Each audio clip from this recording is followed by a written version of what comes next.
Kayak udah kalian tahu, kali kita baru aja dikasih kesempatan buat review si Ryzen 7000 series. Dan ini kita punya 7700X. Kayak kalian udah lihat, di depan kita udah banyak part. Kayak biasanya kalau udah kayak gini, pasti kita mau rakit. Dan udah lama kita nggak ngerakit PC. Dan akhirnya kita dapat kesempatan buat review Ryzen 7000 ini. Ini kayak udah prediksi kita, akhirnya kita dapetin setelah 2 bulan barang ini rilis. Jadi oke, kita lihat aja gimana performa dari PC Ryzen 7000 dengan motherboard yang ditunjang dari ROG. Dan tonton videonya sampai habis.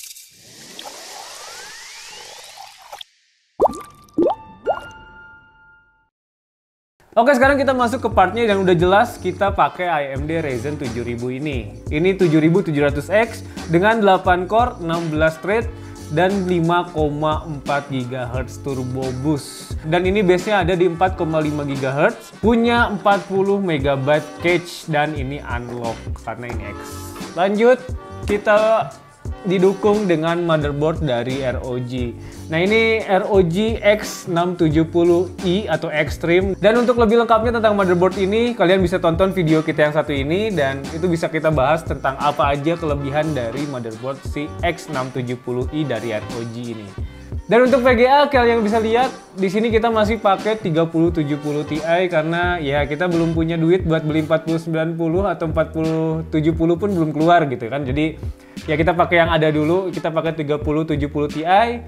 Dan untuk powernya kita pakai Corsair RM series, ini RM850. Dan menurut kita ini udah cukup banget buat nge-power up si 3070 Ti dan juga Ryzen 7700X-nya. Dan untuk RAM-nya kita pakai Corsair Vengeance, ini yang DDR5 32GB dengan speednya di 6000 MHz. Oke, untuk part selanjutnya kita pakai SSD si Samsung SSD 980 Pro. Ini sekarang harganya di 2,3an ya. Ini yang 1 tera, dan sebenarnya dari motherboard si ROG X670i ini punya 4 slot, 2 PCIe 5 dan 2 PCIe 4.0. Cuman ya kita cuman punya 1 PCIe 4.0 karena harganya pun cukup mahal. Jadi itu kita nyesuaiin budget. Dan untuk coolingnya kita pakai si NZXT Kraken X63. Jadi sebenarnya memang harusnya untuk ngedinginin si seri 7000 katanya harusnya lebih besar lagi dengan 3 radiator ukuran 360. Cuman menurut kita ini cukup banget, dan kita nanti coba performanya untuk overclock dikit-dikit aja, nggak terlalu berlebihan biar semuanya masih aman. Oke, dan untuk casingnya semua ini kita bakal masukin di casing ganteng ini dari NZXT juga. Ini H510 Elite, dan memang ini masih kaca ya, jadi bukan yang airflow. Cuman udah cukup ganteng, apalagi nanti kelihatan gimana RGB dan juga LED strip yang ada dari casing ini bisa tambah mencolok. Oke, kita mulai rakit aja mungkin.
Oke teman-teman, kayak yang kalian udah lihat, kita udah beres ngerakit PC ganteng ini. Ya, ini simple tapi lihat deh ke warnanya memang ini masih belum kita setting apapun karena dari si IQ-nya ternyata nggak tahu kenapa, tapi kayaknya ada belum support atau apa. Tapi kita udah coba update tadi, masih belum kebaca karena buat si ROG sama IQ biasanya kita perlu tambah plugin.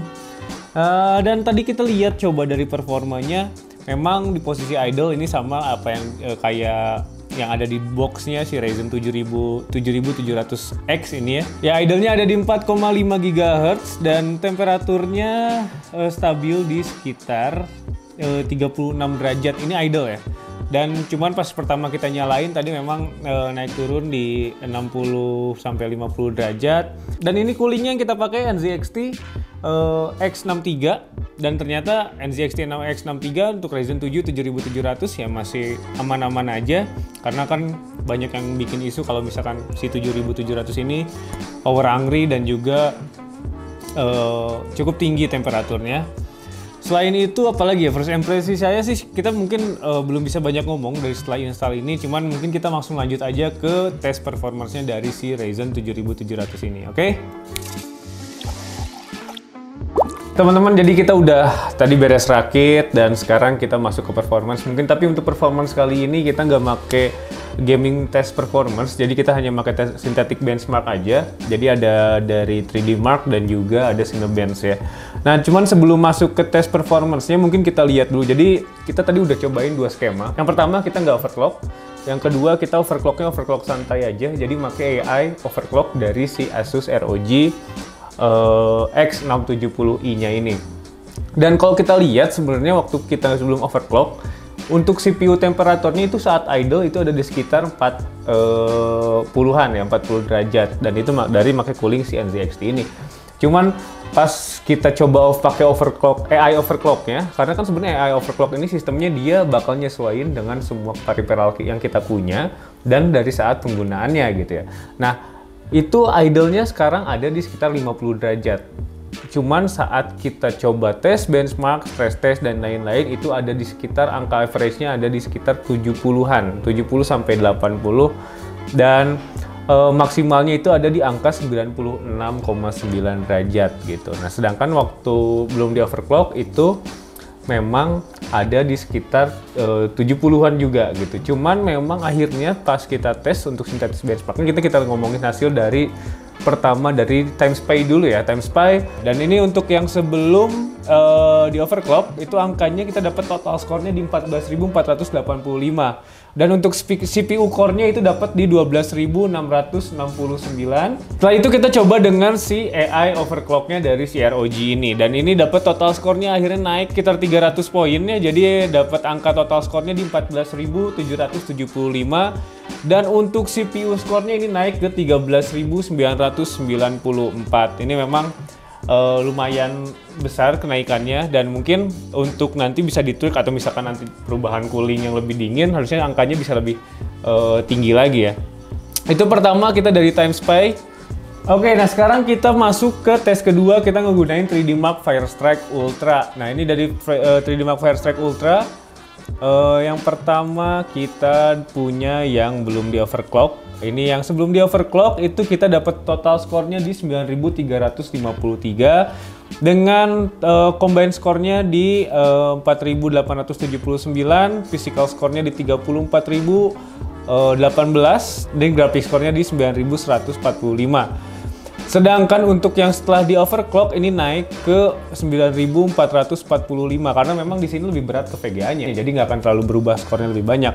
Jadi grafik skornya naik dari 9.145 ke 9.246, dan di physical skornya naiknya sekitar 620 poin. Untuk di combine skornya ini nggak jauh beda, naiknya di sekitar di 14 poin ya. Nah yang ketiga kita cobain CPU profile dari 3D Mark juga.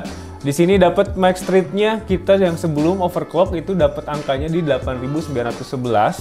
Dan setelah di overclock itu naiknya lumayan, di sini dapat sekitar 100 lebih poinnya ya. Jadi dapat di angka 9115. Jadi di sini kelihatan ketika di overclock dari total masing-masing komponen, misalkan dari 1 thread-nya, 4 thread-nya sampai ke 16 thread-nya, tetap angkanya naik gitu. Dan paling gede memang naiknya di saat 16 thread-nya. Oke, dan selanjutnya kita punya tes sintetik dari Cinebench. Kita pakai dua, Cinebench R15 dan R23. Dan untuk R15-nya kita dapat angka sebelum di overclock itu angkanya di 2971. Saat menggunakan AI overclock dari ROG ini kita dapat angka di 3256. Ini angkanya beda sekitar 8 poin dari Ryzen 9 5900X. Ini juga yang bisa ngepastiin klaim dari AMD yang untuk seri-seri 7000 itu katanya performanya di atas dari Gen 5000-an ya. Oke, kita ke R23-nya. Jadi untuk yang sebelum di overclock, untuk multicore-nya dapat angkanya di 18554. Ini masih di bawah Ryzen 9 jelas karena memang jumlah core-nya aja udah beda ya, ini selisih 4. Dan setelah gunain si AI overclock-nya dari ROG ini dapat angka multicore-nya jadi 19014. Ini cukup lumayan ya perubahannya, sekitar 500 poin ya. Dan kita ngomongin di single core-nya, ini sebenarnya yang harus dipertimbangkan dari single core-nya karena harusnya naik ya. Cuman setelah kita tes dari sebelum dan setelah overclock, di sini sebelum di overclock dapat poinnya di 1933, tapi setelah di overclock ini dapat poinnya di 1932. Tapi untuk rendering poinnya sebenarnya yang setelah di overclock itu lebih tinggi dibanding sebelum di overclock. Tapi untuk per single core rendering per single core-nya, di rendering single core-nya jadi satu kali lebih lambat dari yang sebelum di overclock ya. Dan sedangkan untuk si total rendering poinnya itu sebenarnya lebih tinggi 1,02 poin dari si setelah di overclock. Dan tapi total rendering poinnya itu lebih tinggi dari sebelum di overclock gitu. Itulah mungkin buat tes performance synthetic benchmark kita kali ini. Dan kesimpulannya apa dari video kali ini? Dengan total budget yang kita keluarin buat rakit PC ini sekitar 42 jutaan. Buat real life application dengan harga segitu kayaknya kalian masih bisa dapat alternatif. Kayak contohnya saat ini kita ngegunain Ryzen 9 5900 yang angka multi core-nya lebih tinggi, jumlah thread-nya lebih banyak. Itu bisa lebih murah, jauh lebih murah. Dengan motherboard-nya mungkin juga bisa pakai Hero X 570 yang sebenarnya memang dari chipset masih satu gitu ya, cuman itu masih oke-oke aja. Cuman yang kita lihat memang dari temperatur chipset yang ada di motherboard ini itu stabil di sekitar 40-an tadi kalau nggak salah. Bentar, HW ya, ini average-nya ada di 65 derajat ternyata. Tapi kenapa di sini nggak tahu kenapa di HW Info ini kebacanya satu chipset, sedangkan seharusnya kan ini 2 chipset ya. Dan mungkin sebenarnya banyak faktor yang bikin si komponen PC ini mahal. Pertama ya karena generasinya masih baru dan RAM-nya harganya masih 4 jutaan ya, meskipun sebenarnya udah turun dari yang sebelumnya 32 GB dengan kecepatan 6000 MHz. Itu sebelumnya itu di angka 5-6 jutaan, sekarang udah 4 jutaan. Nah mungkin over time kalian bisa dapetin barangnya lebih murah. Dan motherboard sebenarnya kalian bisa pakai si ROG dengan seri lain mungkin yang punya seri X670 juga, yang mungkin ada yang non ekstrim juga gitu ya. Itu harganya beda berapa? 2 jutaan ya, ke 11 jutaan kalau nggak salah. Oke, mungkin sebenarnya buat kalian yang memang pengen nyoba Ryzen 7000 series gitu ya, ya kalian bisa nyari alternatifnya pakai ROG Strix X670E yang karena memang penggunaan si crosshair ini kalau buat kalian gaming santai aja, bukan buat overclocking, kayaknya terlalu berlebihan gitu dengan harganya yang 12 juta. Cuman kalau misalkan kalian memang suka looks-nya dengan ada si polychrome-nya ini ya, polychrome-nya, dan memang di si ROG Strix belum ada, tapi ya udah cukup lah dengan jumlah slot SSD yang hampir sama. Dan tapi kalau misalkan kalian mau punya PC yang umurnya cukup panjang, ini motherboard bisa dipakai sampai ke 4-5 tahun ke depan karena udah punya banyak fitur yang bagus dan juga masih punya umur lah gitu. Untuk rincian harga per partnya kalian bisa lihat di gambar ini. Dan ya kalau misalkan kalian pengen build seperti ini, mungkin masih bisa ada yang pengen yang dirubah, ya kalian bisa kontak juga ke kita, bisa tulis komen, atau kalian punya alternatif build untuk Ryzen 7000 yang mungkin budgetnya masih bisa masuk ke kantong masyarakat umum, bisa tulis komen di bawah juga. Dan mungkin ada juga yang menurut kalian dari build ini yang menurut kalian masih harus bisa diperbaiki, bisa tulis komen di bawah. Oke, makasih banyak udah nonton dan jangan lupa follow sosial media kita, ada di Instagram, itu ada di afterref.tech, dan di TikTok juga ada afterref.tech, dan di Twitter kita lebih aktif, itu kita update berita-berita tentang teknologi karena kita nggak perlu proses editing, jadi itu lebih cepet. Oke, segitu aja. Makasih. Bye-bye.